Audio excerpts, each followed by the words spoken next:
I'd like to welcome you to this presentation of A New Conversation with Men, 10 Keys to Creating Healthy Relationships. And before I share the 10 keys, I wanted to share a little story with you. It's an old children's tale called The Emperor's New Clothes.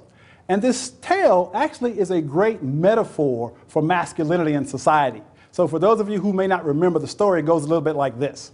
You see, once upon a time, there was this emperor who was just a little cocky, a little arrogant, and he absolutely loved clothes. And so these con men came up with this con. And so what they did was they went to the castle and they told the emperor, they said, look, we can make you the most beautiful, amazing clothes you've ever seen. And in addition to that, they're also magical. Because these clothes, only intelligent people can see them. Now the emperor thought about that for a moment. He thought, new clothes, I'm going to look good, but also I'll be able to see who in my kingdom isn't intelligent enough to be around. So this is a really good idea. So he agreed with the con men for them to make these clothes.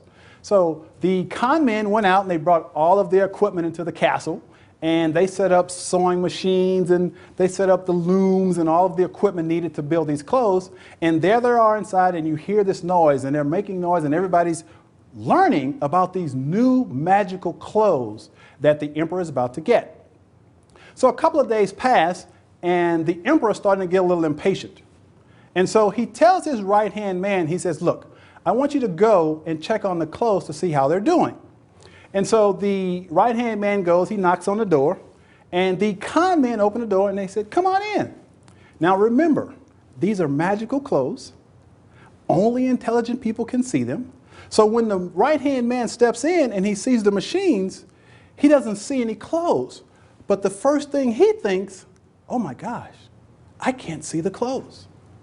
Maybe I'm not intelligent. What am I going to do? So what do you think he did? He pretended that he could see the clothes. And so he walked around the machines, and the con men are walking him around and showing him the clothes, and he's pretending that he can see them. He's saying, wow, those are beautiful. The emperor's going to love those clothes. I can't wait to see the emperor put them on. So the con man knew that they had him hooked. They knew that the con was working.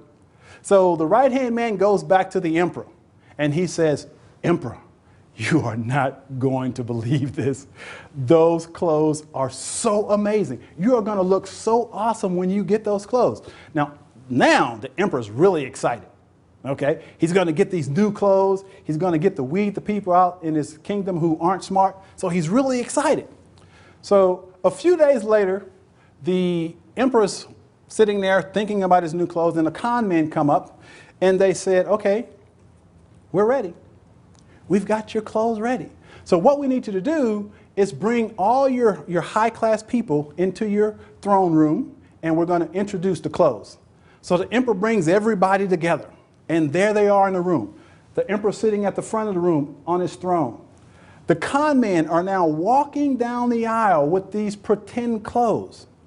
Everybody in the room is going, ooh, ah. But guess what? They're pretending that they can see the clothes. So as they're walking up, there's the emperor. He's sitting on his throne. And guess what he's thinking? Oh my gosh, I don't see the clothes. But everybody else sees them. What am I going to do? So what does the emperor do? The emperor decides to pretend that he can see the clothes. So the con men walk up. The emperor turns around. He puts the pretend cape on. He puts the pretend pants on. And he's all pretending that he's got these really nice clothes on. And so he's sitting there and he's pretending, and everybody in the room is going, ooh, ah. And everybody's pretending that they see something that's not there. And so finally the emperor says, you know what? I want to show my entire kingdom. I want to show everyone these amazing clothes. Let's have a parade. So he gets his people together, and they're walking through town. Now, all of the people in town had heard about these magical clothes. So they remembered that only intelligent people could see them. So as he's parading through town, guess what? The entire town is pretending that they can see the clothes. Everybody's in denial, and the king or the emperor's walking through town, and he's strolling, and everybody's oohing and ahhing. And then finally, this little kid stands up and he says, "Hey, the emperor's not wearing any clothes." And all of a sudden there's silence. And then there's a sigh of relief. Whew. I'm glad I'm not the only one who couldn't see the clothes. You heard that all throughout the kingdom. But the emperor was still in denial. So what he did was he pretended that he could see that he had on these clothes, and he continued to parade through town knowing that he was completely naked. And so that story serves as a metaphor for masculinity in society. See, because I believe too many men are pretending that they're happy with their lives. Too many men are pretending that it's okay to have superficial relationships. Too many men are pretending that it's okay to work at jobs that we hate. Too many men are pretending that it's okay to watch our health deteriorate. Too many men are pretending that, we're just going to live paycheck to paycheck. And too many men are pretending that it's okay not to pursue our passions and to express our creativity. So I believe that the time has come for a new conversation. And I'm calling it a revolution.